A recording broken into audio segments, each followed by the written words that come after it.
This is Frank Consella with the Crested Butte Home podcast, and this is episode number 50. It's quite a milestone for me, and I wanted to thank all of you for listening over the last year and a half or so. My guest this week is well recognized as the MC of events like the Alley Loop, the Al Johnson, and the Avalanche Awareness Night. And he also brought home a state championship to the Crested Butte Community School as head coach of the soccer team, and he also covers sports for the Crested Butte News. So please welcome Dan Acuff.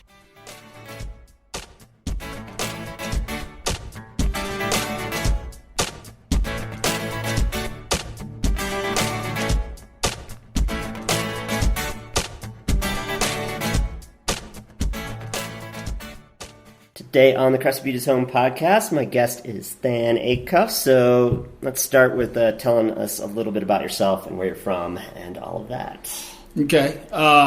Grew up in Maryland, on the outside, right outside of Washington, D.C. Then I ended up leaving there to go to college in Colorado Springs at Colorado College. Go Tigers, which was awesome. And then straight from there, I came here. How'd you end up at CC? It was the school I could get into. I thought they have pretty high standards. What do you? They do, but they were at the time when I was graduating from high school. It was 1987. I had a counselor who had a connection with Colorado College, and my soccer coach talked to the soccer coach at Colorado College, so that helped me get in. And he was like, "I can get you in there because they're really trying hard to pull in students from the East Coast because that's where the money is." I don't know if anyone knows that, but there's a lot of money on the East Coast. So they were stretching their tentacles out to the East Coast and, trying to pull anyone that's looking at like anywhere up in the Northeast, like Colgate, but Dartmouth, blah, blah, blah, but can't get in there, i.e. me, out to Colorado College. Yeah, it's funny you say that because when I was a senior and I had to take a freshman English class, I was obviously with a bunch of freshmen, and I just kept thinking to myself, Jesus, these kids are so smart now.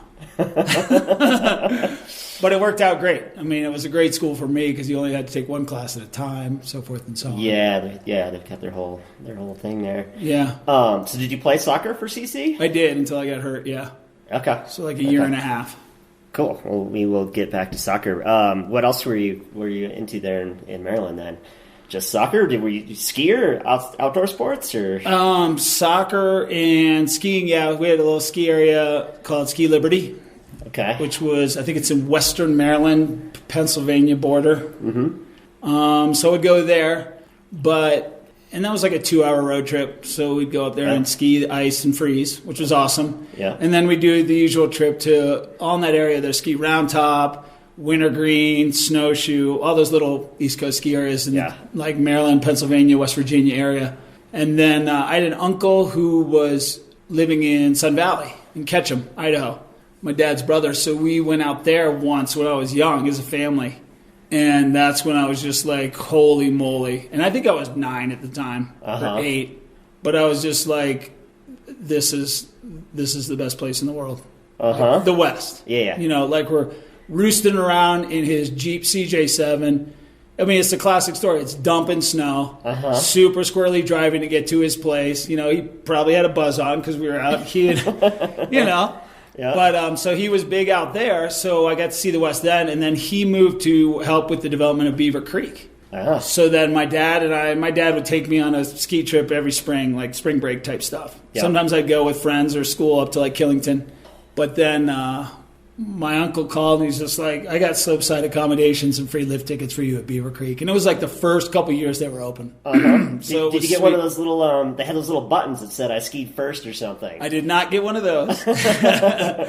But, and that was obviously super cool because Beaver Creek was like super quiet still. I mean, obviously because it's so exclusive. But so we would do like a day or two at Vail, and then we would just ski Beaver Creek for 4 days, and it would be quiet, and there'd be no lift lines, and the skiing obviously that was great. And it was just one of those things where like you go out, I just hit it right. I kept hitting it right. Like it snowed when we were at Beaver Creek. It snowed when we were in Idaho, and it doesn't really good luck charm. Good luck charm. So all I knew was good snow and no lift lines. Nice. Yeah. Well, yeah. Sun Valley, Beaver Creek, neither one of those are going to have a lift line. No. So yeah. Do you remember that huge like inflatable base area that they had at Beaver Creek?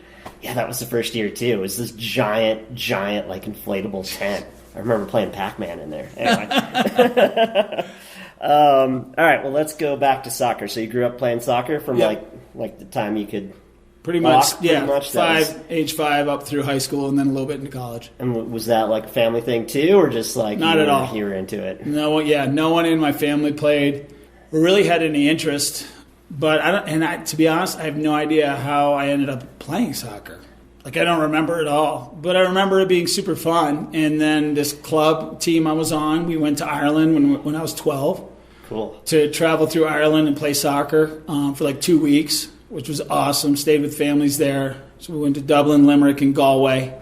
And it was the first place I ever got drunk, which was cool, on room temperature Guinness, which is a tough beer to take down when you're a 12-year-old kid. It is, yeah. But they didn't really care when we were there if you had some. So our last night in Dublin, we kind of shot the lock off. But that was awesome. And then I guess I was kind of hooked from then on, just because we had like club soccer in the high school I played at, horrible. You know, it's like an English teacher coached the team. Mm. But through the club program, I got to play with like this crazy Hungarian coach, play for him. And then my mom worked at American University, and they had a really good D1 program at the time. And she was friends with the soccer coach somehow, just like through the university. So I got invited to play with them. I mean, you know, like train to do their summer camp and stuff. Yeah. And I guess I just sort of got hooked there. And then, but not good enough to play D1 or D2 by any stretch, because Colorado College is D3. And it helped me get into school. I mean, they can't give scholarships, but they definitely give financial aid. Nice. And that was a good deal at CC too. I didn't get along with the coach at all, but I thought I was better than I really was as a freshman. But I made the traveling team. Okay. And that was good and bad, because it's D3. We're driving in a bus for like 17 hours to Grinnell, Iowa to play, which was horrible. But that worked out great. And then my sophomore year, I got super bad knee injury. And my coach was like, he's like, yeah, you got to get in the weight room. I was like, nah, I don't lift weights for Division III soccer. And he didn't really like that. And that was that. And then I kind of just faded out of soccer. I'd had enough, which was okay. It was time. Okay, so CC, and you said you went directly here to Crested Butte? Yeah. How'd that happen? It was sort of random. So I had a good friend in high school, and his family was from Oklahoma. So he ended up going up to like Colgate or something, and I went to Colorado College, and he kept telling me his family and his grandparents used to come to Crested Butte. And he had been there when he was younger, and he just kept telling me, you got to go to Crested Butte. You got to go to Crested Butte while you're out there. It's like the best place in the world. Uh-huh. And obviously I'd been to Vail and Beaver Creek, and when I was at CC, we'd go trips to Steamboat, Nay Basin, and you know the whole deal. Yeah. And I was like, okay, so one spring, can't remember what year it was, but my girlfriend and I were going to drive to the East Coast to go for spring tour for the Dead. And we stopped in Boulder. And this is obviously pre-internet, pre-weather, all that stuff. And it was just vomiting in Boulder. Mm-hmm. And I was just like, and I think we were in Boulder. I think we were going to like a fish show or something. But I was like, hey, my buddy keeps telling me I got to go to Crested Butte. I was like, forget the Northeast. That place sucks. Worcester, Nassau, those areas, they just suck. I was like, let's go to Crested Butte. And then we'll catch the second half of spring tour in the Southeast, which was like Atlanta, Orlando, you know, much nicer temperatures. Uh-huh. And we drove into Crested Butte, and it was dumping. And we stayed at the Forest Queen, and it was like $15 for our own room plus breakfast, you know, back then. And then skied the area, and I vividly remember, and he probably doesn't remember it, but I definitely do because you can't forget his accent. But I vividly remember riding the Paradise Chair with Teddy Evans and looking up at the head wall and seeing like 4 tracks just like laced. Uh-huh. Traverse and then 4 tracks laced down. And I was just like, what is that? He was like, well, you got to hike up there, and well, it's the head wall. But I was like, how do I get there? And, you know, he's sizing me up. He's just like, I did not want to send this punter up there. But he's like, you got to get on Twister, ride Twister up, and then you boot pack up there. And I did it, and I went and I skied it, and it was awesome. I went back around and did it again, and I was just like, this is best. This is the best place in the world. My friend was totally right. Cheap hotel, great bar, cheap breakfast, great snow. That's all I knew. It was before the high lift was in. Right. And so we bailed, so then we split and we went on spring tour, but I was just like, I'm coming to Crested Butte. And we used to come here when we were in college. And we started coming here because I got back to CC and I was like, guys, you got to go there. It's awesome. Yeah. And I almost bailed entirely on college one trip when I was down here because I was just like, what am I doing? I hate leaving this town to go back. Mm-hmm. But my brother never finished college, and my dad was probably super pumped if I'd finished. So I went and finished, then came back. And that was that. And then you get here, and then what'd you do for work when you got here? I was dishwasher at Oscar's. Dave Swanwick was a waiter, of course. Awesome. And, washed dishes at Oscar's Grub Steak and camped up Cement Creek with my dog, of course. Uh-huh. And, it was just, like, super classic. And I remember sitting at that empty lot next to the Talk of the Town where the Cook brothers had their little ski shop and hanging out there during Fat Tire Bike Week. And they used to have that circuit, the Criterium through town. I don't know if you remember that. They'd go by Achievers and up on the by the mine where Big Mine Rink is now and stuff like that, and just sitting there, and I was just like, this is the best. And I was just like, if only I had a mountain bike. And this guy was like right next to me. He's just like, I got one for sale for $400, stump jumper. I was like, I'll take it. And then that was it. And then I had some friends living in a condo in CB South, and it was a super rainy summer. It was kind of brutal. So I had to Eddie out at their place when the weather was super bad, but and just washed dishes and did that like everyone else. You know, they got here. It's like either wait tables or you wash dishes or you picked up a hammer. Yeah. So it was great. And then one thing obviously led to another. Let's just go to soccer. You're the soccer coach now, and we already talked about soccer. So when did you start coaching? I started coaching 20 years ago, probably, maybe a little longer. I got roped in to coach the middle school 7th and 8th graders with Pat O'Neill, and he called me in. We were buddies at the time, played soccer together and stuff, and he's like, hey, we're going to do this middle school program. Do you want to help coach? I was like, yeah, it'd be awesome. And I played some adult co-ed here, soccer here in Crested Butte. We played tournaments, and so I was getting back into soccer because it was a lot more casual. It was super fun. Yeah. And I was like, I'd love to. And so Pat and I and Bob Picaro coached the middle school program for probably 4-5 years maybe. And then we kind of all had enough. And then I think I took a year or two off. And then 16 years ago, the high school program had kind of a revolving door of head coaches. And then Joel Vosberg, whose kid was, I think he was going to be a senior or junior that year, came to me and said, I want you to coach the high school team. Like, my son's on it. We got a good group of boys. I want you to coach the team. I'm tired of Joel's always been into high school sports over there, but he didn't really have didn't have a job over there. I was like, okay. So, I just started coaching that first year, and we had a good season. And then I just stuck with it because it's just like, it's so awesome. It's so amazing hanging out with high school boys on a soccer field, screwing around, working hard.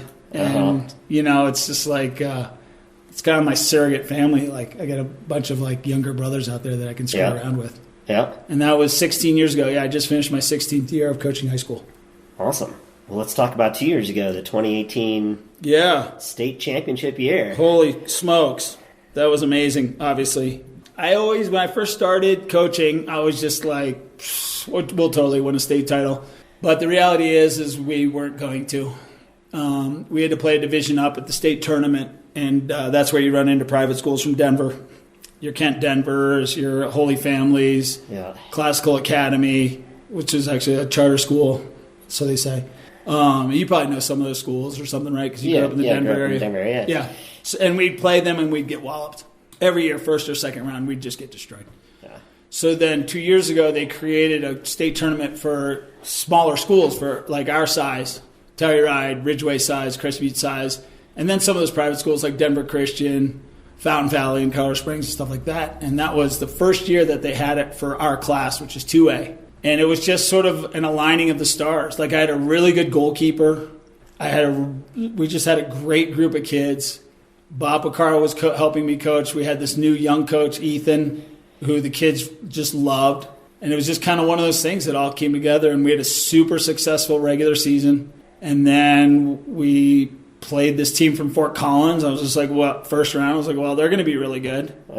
And they weren't. And we ended up like slaughtering them 5-2. We were actually down 2-1 at half. And I was just like, boys, these guys stink. They're like, you're right. And then we beat Denver Christian in the semis. We scored in the last 2 minutes. And then, we ended up meeting Telluride in the finals, which was crazy and awesome. And, we won that one in overtime. Yeah. So, and it was like the best feeling in the world. Yeah. Yeah. Even as a non-player, it just was like amazing. It was phenomenal. And like, I just couldn't believe it. I mean, we got to play at Dick's Sporting Goods Park, the pro soccer stadium. Yeah. And the grass was just perfect. And the atmosphere was just phenomenal. And I don't know, it just seemed like almost surreal, but very real. And it was the best. And, we're like, well, shoot, what do we do? Because we had a lot of time to kill before our game that day. And my assistant, Ethan, was just like, let's go putt-putt golfing. I was like, oh, hell yeah. So we took the team putt-putt golfing the day of the game, and it totally took everyone's mind off it. And nice. And they just went to town. It was great. In the past, the Gunnison kids were playing on the team too, and it sounds like so next year Gunnison gets their own soccer team. Yeah. How's that going to affect the team? Not much. Ironically, during our state run, a kid from Gunnison, he scored the game winner in the semi in the last 2 minutes of the game, and then that was Josias Navarrete, and then Gabby Marmolejo scored the game winner in the final. He also goes to Gunnison High School, but I think it's awesome because we have now, I've usually had 3 or 5 kids playing from Gunnison playing for Crested Butte. Yeah. And I know there's way more kids down there that would play soccer, but like they just don't want to do the travel. They just can't make it work for whatever reason. Sure. Because I've tried for all 15 years. I'll go down there and meet with families, and I'll meet with kids, and I'll have meetings at the school. I'll be like, hey, here's your opportunity to play high school soccer. Set up a carpool. We'll figure it out. Totally. Yeah. And it just never worked out. And only the kids and the families that were really into it could make it work. And then, I heard about this. They wanted to start a high school program there, and the woman who was really behind it, she contacted me, and she's like, what do you think? And I'm like, I think it's awesome. And I wrote a letter of support to the school board about it because I know there's like 9 or 10 kids down there that don't want to deal with travel, don't have the time, don't have the money, but love the game. And if they can play, that's all that matters. Yeah. And that's the whole deal. It's like, and I've got plenty of players here, and to have a team and hopefully they'll turn into a really good program in a couple of years, 30 minutes away would be phenomenal because usually our closest game is 2.5 hours away. So I think it's going to be great, and I'm looking forward to it. We'll have Gabby's going to be a senior, and he's going to play for us next year because they're only going to be a JV program. And then after that, they'll be full-fledged varsity is their plan. And they've got enough numbers at the youth level that it should work out, which would be awesome. Cool. I'm way into that because there's kids that need to play because they don't run cross-country. They don't play football. Right. So in the fall, they're just doing nothing. I'd rather have them play. Yeah, totally, for sure.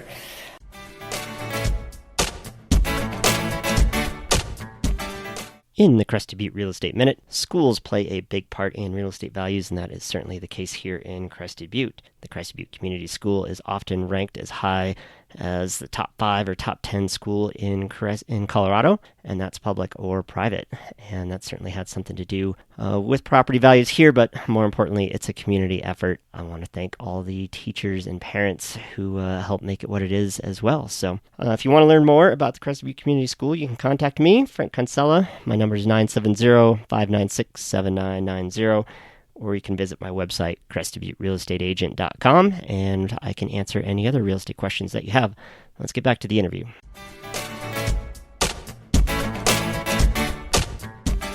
You are the sports reporter for the paper. So yep. When did that start? When did you start covering your own team? So that started. Actually, I kind of have a good idea of when that started because I just saw that I had written an article.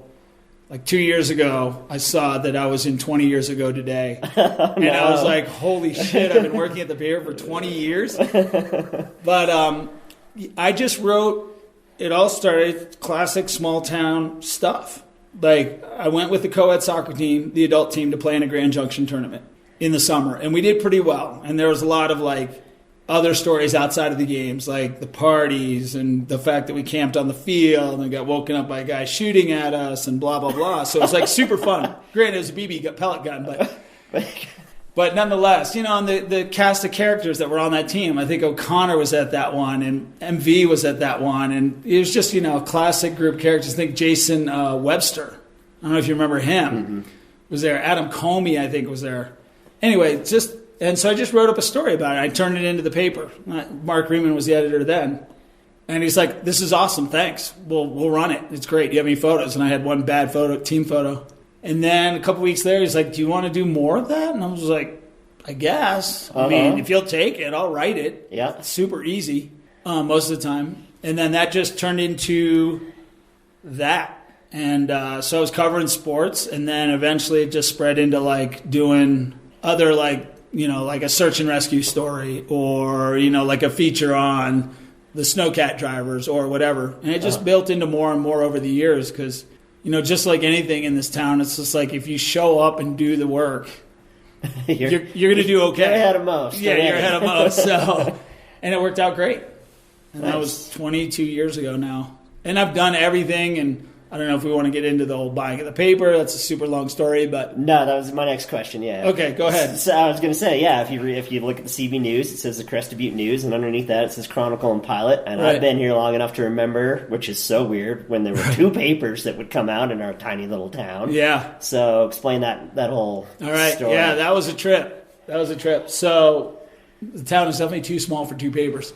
So when we were working at the Chronicle and Pilot, Mark Riemann and there were 6 or 7 other people they were all owners of it. It was just dysfunctional family, and they wanted to get rid of it. Lee Irvin, I think, might have been one of the owners. Sparky Anderson might have. I can't even remember who was involved, but there's a lot of hands in that pie, and they had all gone in different directions. And Mark Riemann wanted out; he was done for the time being. So they sold it, and they sold it to this media conglomerate called American Consolidated Media, who owned like 22 papers throughout the country. And they came in, they sent in their own publisher, and Will Sands was the editor for a while, but then he couldn't deal with the new ownership, so he quit. So then they put Eddie Stern in as editor, and he was like, these guys are driving me crazy. And what they wanted to do was take our paper and basically ship all the layout, have the layout, everything done, all out of one place in Florida. So like the paper in Crested Butte would look just like their paper in Watertown, New York, or their paper in wherever, Iowa. Sure. And so which is financially probably the smartest thing to do. Sure. Can't argue with that. But we kept telling them, you can't do that to the Chronicle and Pilot. You can't do that. You can't do that. And they wouldn't listen. And so then the paper came out one Thursday. That Friday, we all quit. That weekend, we put together whatever computers we had, and then that next Thursday, we put out our edition of the Crested Butte News. That's insane. It was insane. I mean, it was like no sleep and awesome. And some people stayed with the Chronicle, obviously. Some people stayed with the Chronicle. It was me, Eddie Stern, Tiffany Wardman, Jill Hickey, and Melissa Rook at the time, now Melissa Fenlon. So there's 5 of us. Uh-huh. We kind of got like, this sucks. We got to do our own thing. We're like, should we start another paper? I was like, yeah, let's see what happens. What's the worst? So we all put in $5,000 to get up and running. And 9 months later, they threw Riemann, because they didn't want to deal with us. But Mark Riemann came to us and was just like, and he knew way more about the newspaper industry than we did, because he'd been doing it for so long. He's like, they want out. He's like, look at your ad sales, look at their ad sales, look at your coverage, look at their coverage. It's like, because they brought in a bunch of scabs to cover things, and they were missing, and they didn't know the people. And he's like, they're ripe to sell. And we're like, okay. And he's like, but they won't sell to you, but they'll sell to me. So he convinced them to sell him the paper, and then he just turned around and sold it to us. Because they didn't write in a clause that said you guys couldn't buy either sommhow. I don't know how it worked. But surprised they wouldn't have thought of that. I guess they just didn't care at that point. They wanted the hell out of Crazy Town. Like, they just couldn't. And the scabs they brought in were like seasoned veteran writers and editors, but like the browned mustache from all the cigarettes and like the gut, and just like, I mean, they're newspaper people in one sense, but they weren't small town newspaper people. And they didn't really connect with the community. And so, we just ended up buying them out. And I think they lost like 65 or 70 cents on the dollar from what they paid for it, what they sold it to us for. Because we a couple years later, them. Or whatever, yeah. 2-3 years later, yeah. Less than that. It was like 9 months. It was insane. Total. Wow. Okay. It was totally insane. Wow. And that was that. And now we've got the Crested Butte News, Chronicle, and Pilot. It's totally. It is. Someone in some legal somewhere said, keep that name in your masthead or else it'll be up for grabs if you don't pay attention, and someone could scoop it up. We could have 2 papers again. Which would be, yeah. That was a trip. Yeah. Well. That was a good one. Yeah. No, it worked out and kept it local. Yeah. Which is good. So... All right, switching subjects again. You are the executive director of the Crested Butte Avalanche Center. I've already interviewed Ben Pritchett, so I feel like I kind of have covered the Crested Butte Avalanche Center, but I do want to talk about your public speaking. Oh. People love you and your humor, and the Haffle, which for people who don't know is the halftime raffle, hence a Haffle. So have you ever done public speaking as a side gig too? Never.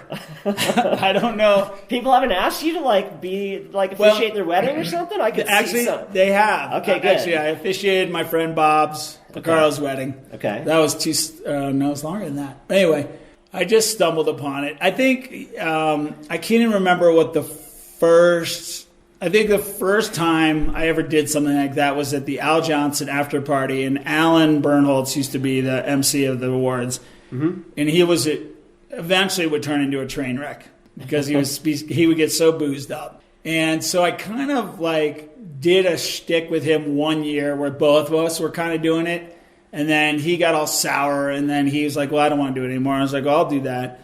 So I would do the Al Johnson Award ceremony. And that's an easy crowd because everyone's half in the bag, so they'll laugh at anything. And then it just sort of, I don't know what it is. I have no idea what it is, Frank. The microphone, obviously I'm a glutton for attention. At the Avalanche Awareness Night, there's I'd like to mix in the humor because there's some great information and there can be some heavy topics, and I want to make sure people know that we're there to learn, but we're also there to have fun and join together as a community. And that kind of exploded into emceeing the alley loop and a couple other events here and there, and it just kind of, I think mostly people look, because I'll do it, and I'll do it for cheap if not free, and I don't drink, so I'm a safe bet. I'm not gonna. They know they're gonna get some wackiness, just not offensive wackiness, and so I think I've turned into a safe bet for a lot of organizations that are like, "Oh, will you do this?" I was like, "Sure," and I've kind of tapered off a little bit because my shtick gets old if you hear it 3 or 4 times a year. But I don't know, it just works. It's just fun. I think you could keep doing it. You could take your shtick elsewhere, and then it would be all fresh for them. Totally. They'll be like, "I've never heard of a Haffle. This is the best Never thing. heard of it. This is insane." Oh yeah, I just thought of it. Well, definitely consider it if you want. Well, sticking with the Avi Center, you and one of the forecasters had an avalanche accident, and you were partially buried last year. And I thought it was a really great reminder that anyone can get caught. It doesn't matter how long you've done it. So I know you talked about it at the Avi Awareness Night, but if you could take us through that day and your experience again for people who weren't there, that'd be great. Yeah, it was your classic January Colorado Bluebird day. It'd been, I think, 4 or 5 days after the last storm, and I always love to get up on Baldy, which is a peak west of here, I guess northwestish, at Washington Gulch.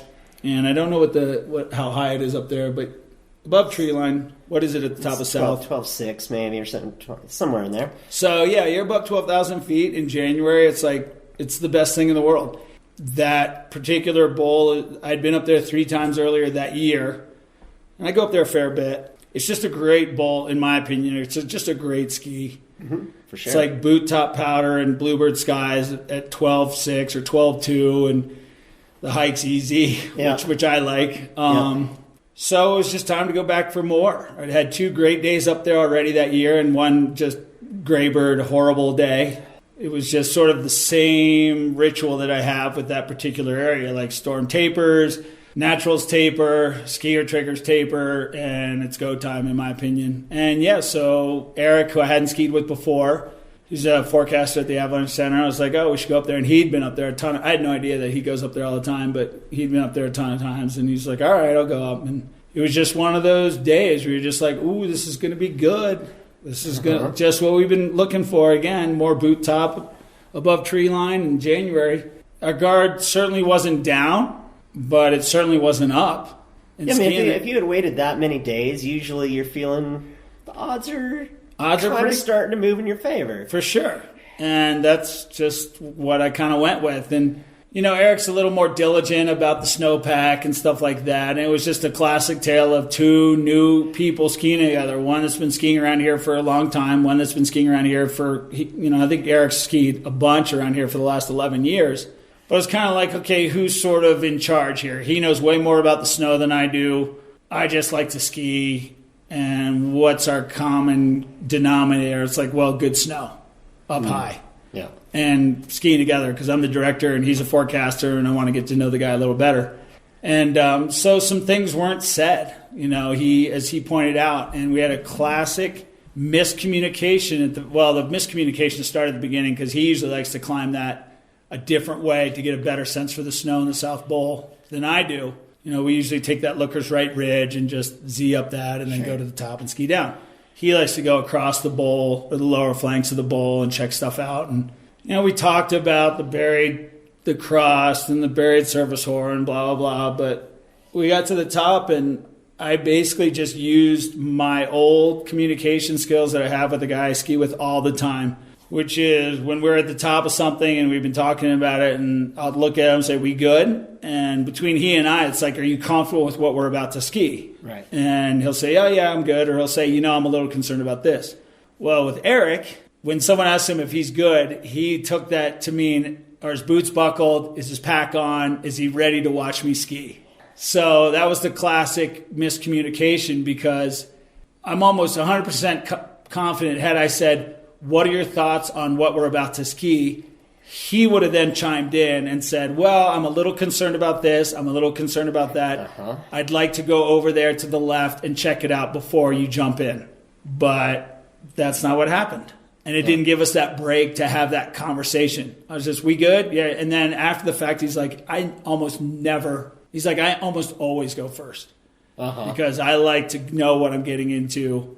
And I like to, you know, and he's just like, and I kind of deferred to you because you're older. And it was just that classic, you know, like it couldn't have been any more classic. And so, yeah, just started skiing and it was a little deeper than boot top and super good. And there was already a set of tracks in there and left by a local legend who makes notoriously tight turns. And I just wanted to try and match him turn for turn. Oh, that's tough. That's a lot of turns. It's a lot of turns. But I was in there. I was matching him turn for turn. And then sure enough, like there's a little nasty roll where it rolls off into probably about 37 degrees would be my guess. 35, somewhere in there. And just came over that roll and probably 2 or 3 turns into that, just past the roll. And then everything just was like bizarro world because it didn't shatter all around me. I didn't get like wallop from behind. It's just the whole thing was like the whole slope was moving. And basically I was just skiing on top of the entire just a slab. Conveyor belt or something. Totally. Yeah. It was like a big carpet and just glanced right and realized I was like way too far from that flank and glanced left. I was like, I'm dead center in this thing. There's no 45-degree exit. Nowhere to go. There's nowhere to go. So I immediately just pulled my airbag. And then, remarkably, since it was such I call it a benign slab avalanche, and that's a total misnomer, but it was just so benign because it was like just super calm. Like I was on top of the snow. I was on my skis. I was at an angle that I was comfortable with, and I just remember like I pulled the bag and I was like, just stay on your feet, stay on your feet, stay on your feet. And it was super easy to stay on my feet. And I'm horrible. I have horrible balance. I almost died in Cold Creek after a ski because my balance is so bad. And then you just see the big churning wave where at the stock wall at the bottom where the slab's just running in and bouncing back up on top of the snowpack. And I was just like, I'm going in. Yeah.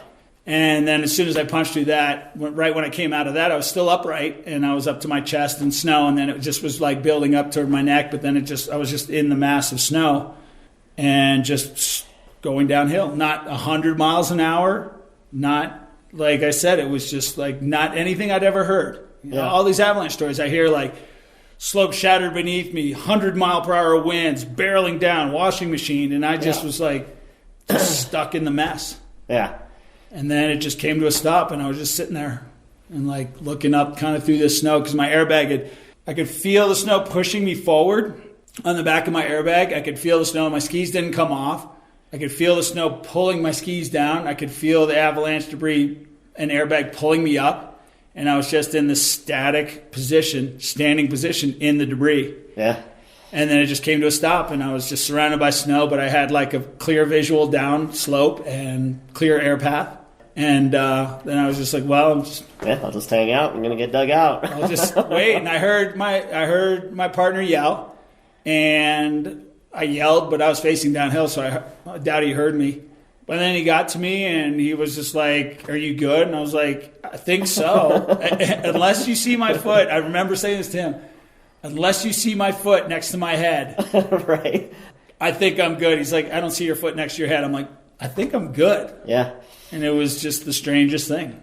And then he's just like, all right, I'm going to start digging you out. And I was like, you got a lot of digging because I'm 6 feet tall. Yeah. And I'm standing up. He's like, no way. I'm like, yeah. Yeah, you're like, I'm... Like right the way I was skiing. Like... Knees bent, weight forward, hands in front. I'm in position. And instructor would be proud. Totally. And it was just, I mean, I think it was a pretty big one, but it wasn't. It was, I think the crown was between 8 and 14 inches. But fairly wide. It's super wide. Yeah. And a lot of snow. Like I said, it's just one of those super lucky breaks that we've all been a part of. Hopefully not everyone has been, but like, you know, we've seen it. It's happened, and some people don't come out so lucky. I came out super lucky. The nature of the avalanche, where we were above tree line, there wasn't anything to smash into. Yeah, and it's a big, wide fan. You weren't going to... Yeah, and it just just spread out everywhere. And it was definitely like we looked over to the right after he dug me out, and you could see like over to the right it had gouged deeper into the snowpack. But it didn't where I was. Mm-hmm. And then the guy who had skied before me, he was going back up for lap 2. I was just going to say, and it's a good thing it didn't happen to him. Yeah, because that would have been bad. And, he skied down, and he's like, you good? I was like, yeah. He's just like, man, you just never know. He's like, I didn't have any concerns. Right. I was like, I didn't either.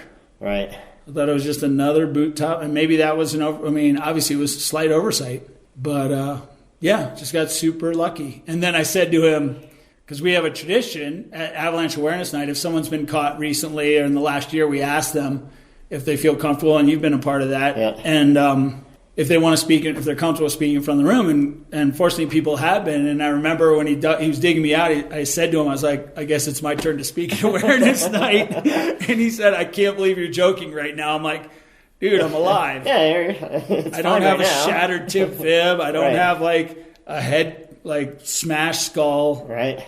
Did you have all your gear too? Goggles, poles, everything skis? Was on except for the one pole. So the pole I tossed, obviously I didn't have. But for some reason, actually I know why, because it helps me balance. I held on to the other pole. So the other pole was sort of pinned back behind me in my hand, though. I still had that. Still had it. Yeah, like I said, everything was still with me. Snow didn't fill in through the zippers. I had one time when I realized I was clear and good. I mean, I was in the pack and moving. But I was like, my biggest concern was I was fighting to keep from getting pushed forward, my face pushed in the snow. And then I was like, okay, I got to protect my face in case snow starts piling over and create an air pocket. So I went to go scoop my hand, put my hand in front and my elbow in front of my face. And I ended up scooping a bunch of snow in my mouth. And I was just like... Opposite of what you're trying to do. Totally opposite. And then, but yeah, it was crazy. And then it's just like... My knee kind of hurt a little bit, and my shoulder still kind of hurts a little bit from being pinned back there. But unbelievably lucky. Did you find your other pole like last summer? Or? Eric went up and got it. Nice. The poor kid, he's such a good guy. He felt horrible about it. Yeah, it's no one's fault, but yeah, okay. It really isn't. And I was like, dude, we were in this together. It's nobody's fault, but it's both of ours fault.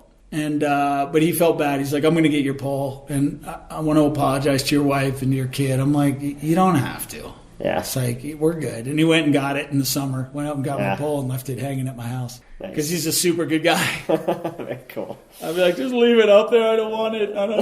It's bad luck. No, it's good luck. Well, I guess it's good luck, yeah. Anyway, but, well, thanks for sharing that. Let's wrap it up a little. Crested Butte is home for you. Why do you still choose to live here after all these years? I definitely couldn't live anywhere else. Yeah. I don't think that I could do the things I do anywhere else. The combination. Skiing, coaching high school soccer, working at a newspaper, being a part of the Crested Butte Avalanche Center. It's just like all my favorite things are like wrapped into one tidy package here. And just very fortunate. And, you live here long enough, it's sort of, I don't feel augured in. I just know that this is the spot. I mean, I knew it 10 years in, but you flirt with it like, oh, what if? Because I was dating a woman who's now my wife. She was living in Salt Lake City. And I was like, oh, I could do Salt Lake City. They got great tacos. Snow's a bunch. They got great taco stands. Real estate's cheap. Totally. Sign me up. Yeah. And so there's definitely sort of like, there was a little bit of hemming and hawing there. Because I like cities. I don't mind cities. But when I got on a skin track with 40 other people outside of Alta one day, and granted the skiing was phenomenal, and pulled up to a parking lot full of cars and full of people, I was just like, I don't know, and having to drive up Little Cottonwood Canyon. I was going to say, and you're used to just walking onto the bus or whatever. The whole deal. And I was just like, I mean, I could. And then she made the mistake of offering first. Because she had lived here in 1991. And she's like, I could live in Crested Butte. I was like, cool, let's do that. Done. Yeah. So it's, it's the place for me. It's not for everyone, as we both know. But it's worked out great for me, and it's home for until I can't take it anymore. Yeah. Awesome. I mean, I don't mind the crowd. I mean, it's crowded, but it's not that bad. Just go to Summit County, experience a real crowd. Totally. It's not, actually. Yeah. I've got a neighbor who's from Boulder, and every time we pull up to, like, the trailhead or something, we go skiing together sometimes, and we'll, like, pull up to Washington Gulch trailhead, and I'll see, like, 4 cars. I'm like, oh. And he's just like, dude. You don't even know. When I pull up, there's like 20 cars, and when I get back, there's 120 cars, and I'm skiing windfuck snow. Yeah. We're going to ski powder. Exactly. Like, good point. Exactly. Anything else I should have asked, or you just want to talk about? Soapbox time? No, I don't think so. I think my biggest concern, obviously, is the environment. Although I use a snowmobile to ski, so I'm a total hypocrite. Your commute's short, so it makes up for it. Okay. That's what I tell myself. Good to know. I'll use that. No, I just, soapboxy, I feel like, and this is sort of like based in our little bubble, but it's a microcosm, I think. It's just so go, as we all know, that there's so much information out there, which is both a good and a bad thing. And people, I think, are taking less time to just soak up what it can be all about, and I feel bad. I feel like people such as yourself and me and everyone else that's been here for the last 25 or 30 years had it so good. And I just try to remind myself that we had it really good. Like, we have some great stories of like 4 people on a 340 towing out to the anthracites on Wambly gear. Right. Subaru, like junky Subaru, towing the junky snowmobile, towing us with our junky gear. Yeah. Bindings breaking, great tales of like forgetting boots and skiing and sneakers and all that stuff. And you get to the trailheads now and you get places now, and it's just like everyone has it so much easier that they're missing out on. It's dialed for sure. Yeah, the suffering. Like, I remember 5 years ago being at the Kepler Trailhead and seeing like, a nice truck pulling up with a nice snowmobile and nice AT gear. And that's all well and good. But I feel like you got to do some time of like in Alpine Truckers. Yes, I have thousands of miles. Which you have thousands of miles in Alpine Truckers, or on like Riva 2 cable bindings that break. Yeah. Like I had a great epic out on Mace Mountain on the way over Pearl Pass, just going over there to meet some friends at a cabin where my binding broke at the top of this couloir.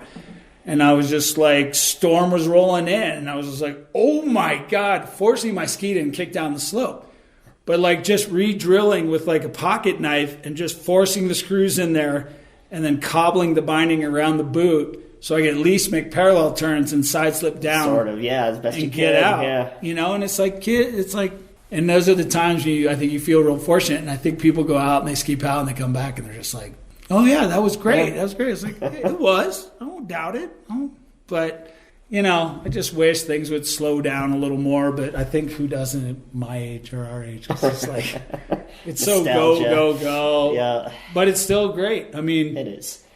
You know, I still enjoy Coney's as much as I enjoy the Insights, as much as I enjoy Skoogles, as much as I enjoy Baldy and anything else that's out there. And had some amazing tours and some super scary tours and some great tours. And it's all part of it. And I like the soccer we have here because it's not all aggro, like the high school. It's not. Yeah. It's like you love it for 2.5 months and then you move on. And, you know, everything's just like, it's got that nice mellow pace to it because I looked at like a high school that I could coach in Salt Lake City and it was just...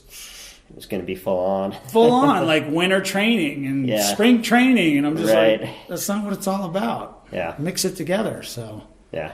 I don't know if any of that made sense, but. No, it does. No, that's, I think that's a good point. And it's easy to just be connected 24/7 right now. You're looking at your phone, fear of missing out on this and that and everything. I don't know if that's exactly what you're trying to say, but it is, you're immersed in it right now. Yeah.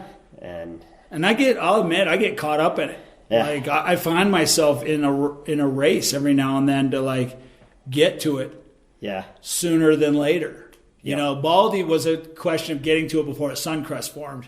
Right. For sure. That's the not before other people. Yeah. But yeah, I get caught up in it for sure too. Like, let's try and get out there first. Let's do this. Let's do that. And then the last couple of years, I've tried to be more conscious of that. Be like, you know, it's fine. If we hit it, we hit it. If we're second or third, we're second or third. Yeah. You know, I just had a day today where we were second. Well, we were first in one area, which was awesome, but we were fourth and fifth in another. And these 3 people ahead of us had kind of pounded it, but it was still really good.